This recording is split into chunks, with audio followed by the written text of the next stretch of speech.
আসসালামু আলাইকুম। Welcome to Ibrahim academy. আজকে আলোচনা করব নবম দশম শ্রেণীর খুব গুরুত্বপূর্ণ একটি অধ্যায়। এখান থেকে ইনশাআল্লাহ 10 মার্ক এসএসসি পরীক্ষায় থাকে। ত্রিকোণমিতিক অনুপাত। ত্রিকোণমিতিক অনুপাত। ত্রিকোণমিতিক অনুপাত পাওয়ার জন্য ত্রিকোণমিতিক দুইটা অধ্যায়। কয়টা অধ্যায়? দুইটা অধ্যায়। এটা হচ্ছে 9.1 আর এটা হচ্ছে 9.2। 9.1 পাওয়ার জন্য কিছু সূত্র আছে, সূত্রগুলো খুব মনোযোগ সহকারে জানতে হয় এবং এখান থেকে আসে ইনশাআল্লাহ। আমরা যে একটা সমকোণী ত্রিভুজ, এটা কি? এটা সমকোণী ত্রিভুজ। এখন সমকোণী ত্রিভুজের বি 90 ডিগ্রি, কি বি 90 ডিগ্রি। আর আমরা যদি থিটা কোণ উল্লেখ করে যদি দেয় যে থিটা কোণ সি, যদি উল্লেখ করে দেয় তাহলে থিটা কোণ সি ধরতে হইবে। আর যদি বললে দেয় কোণ এ, তখন তোমার কোণ কি এ ধরতে হইবে।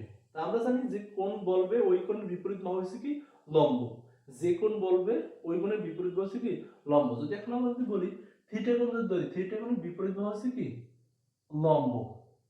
তার শেষ ছোট যে বাহু থাকবে তারপর ওইটা হচ্ছে ভূমি, বাকি যেটা থাকবে ওইটা আমরা বলি কি অতিভুজ। অতিভুজ। খুব মনোযোগ সহকারে একটু আমার ভিডিওটা দেখবা, তাহলে পারবে ইনশাআল্লাহ। আমরা যদি কোণ এ কে নির্দেশ করি তাহলে থিটা কোণের এ কোণের বিপরীত হচ্ছে লম্ব, তারপর ছোট থাকে ভূমি, তারপর হচ্ছে কি অতিভুজ। এটা আমরা জানি। আর ত্রিকোণমিতিক পাঠ হলে আমাদের 6টা জিনিস জানতে হবে এখানে। যে প্রথমটা হচ্ছে কি সাইন থিটা, তারপর হচ্ছে কস থিটা, তারপর হচ্ছে ট্যান থিটা, তারপর হচ্ছে কোসেক থিটা, তারপর হচ্ছে সেক থিটা, তারপর বলা হয় কি কট থিটা। কট থিটা। এখন এইটার আবার বিপরীত আছে, যেমন সাইন থিটার বিপরীত হচ্ছে কোসেক থিটা, কস থিটার বিপরীত হচ্ছে সেক থিটা, ট্যান থিটার বিপরীত হচ্ছে কি কট থিটা। যেরকম আমরা লিখতে পারি, এটা আমরা বিপরীত বলি। সংক্ষেপে মনে রাখার জন্য আমরা বলি কি বিপরীত। বিপরীত। যেমন সাইন থিটা সমান সমান, যদি আমরা এইরকম লিখতে চাই তাহলে 1 কোসেক থিটা। আর কোসেক থিটা সমান সমান লেখা যায়, কোসেক থিটা সমান সমান লেখা কি 1 সাইন থিটা। তারপর কস থিটা সমান সমান লেখা যায় 1 সেক থিটা। সেক থিটা সমান সমান লেখা যায় 1 কস থিটা। ট্যান থিটা সমান সমান লেখা যায় কি 1 কট থিটা। কট থিটা সমান সমান লেখা যায় 1 কি ট্যান থিটা। এইরকম একটা লেখা যায়। আর একটা লেখা যায়, আমার একটা বেশি যে পরিচিত লাগে এবং মনে রাখতে হবে, সাইন থিটা সমান সমান লম্ব বাই অতিভুজ, কোসেক থিটা সমান সমান অতিভুজ, অতিভুজ বাই লম্ব।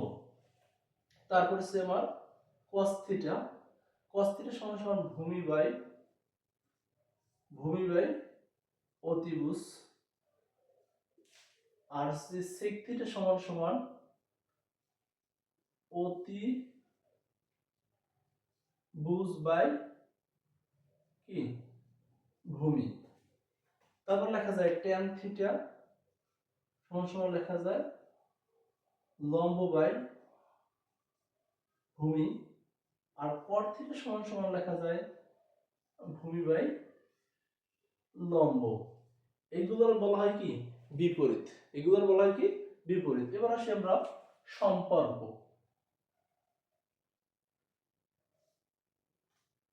ট্যান থিটা সমান সমান লেখা যায় sine theta by cos theta. Cot থিটার লাগে সম্পর্ক লেখা যায় কস থিটা বাই কি সাইন থিটা।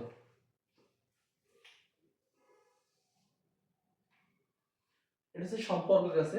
তারপর হচ্ছে যে আমরা যে অনের সূত্র, অনের সূত্র, অনের সূত্র আমরা কি বলি sine square theta plus cos square theta equal 1, sec square theta minus tan square theta equal 1, তারপর হচ্ছে কি cosec square theta minus cot square theta equal 1। এটা বলে আমরা কি 1 এর সূত্র। এই 1 এর সূত্র থেকে আবার যদি তোমার তিনটে সূত্র মানে 9টা সূত্র বের করা যায়, একটা থেকে তিনটে যেটা বলে আমরা বলি মূল সূত্র, মূল সূত্র বা অনেকে আবিধানিক বা এরকম অনেক কিছু বলে। যেরকম দেখো প্রথম সূত্র থেকে sin square theta plus cos square theta equal কি 1।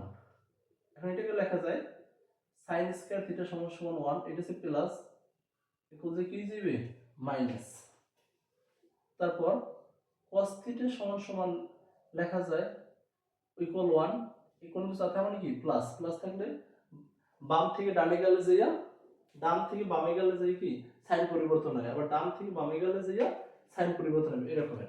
তো এখানে প্লাস আছে তাই বাম থেকে প্লাস ডানে যাই গিয়ে যাবে মাইনাস। দেখো একটা থেকে তিনটে সূত্র পাওয়া গেছে। তারপর হচ্ছে তোমার sec square theta minus tan square theta equal 1 লেখা যায়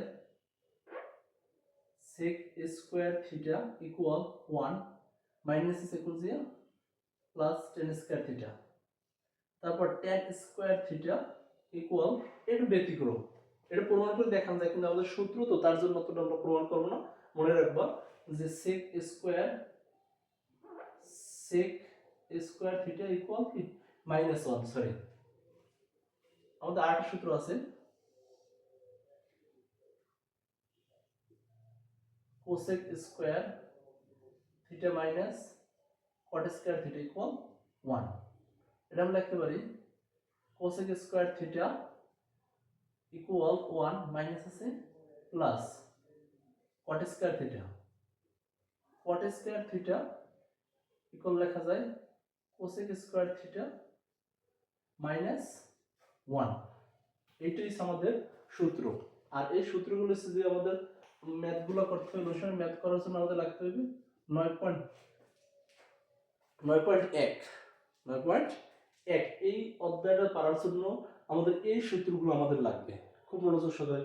এখন অনেকেই বা অনেক জায়গায় অনেক ইউটিউব চ্যানেল বা ফেসবুকে তোমার সাগরের লবণ অনেক, 13 নম্বর ভূত সাগর, এরকম অনেক কিছু পড়াতে পারে, কিন্তু বেসিক্যালি হয়েছে কি আমাদের শেষ পর্যায়ে মনেই রাখতে হয়, শেষ পর্যায়ে কি করতে হয় মনেই রাখতে হয়।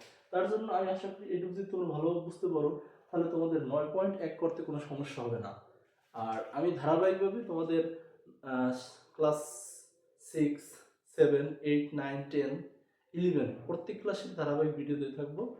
তার জন্য আমাদের সাথে থাকতে হবে আমার ইউটিউব চ্যানেলে এবং ফেসবুক পেজে। সকলকে ধন্যবাদ।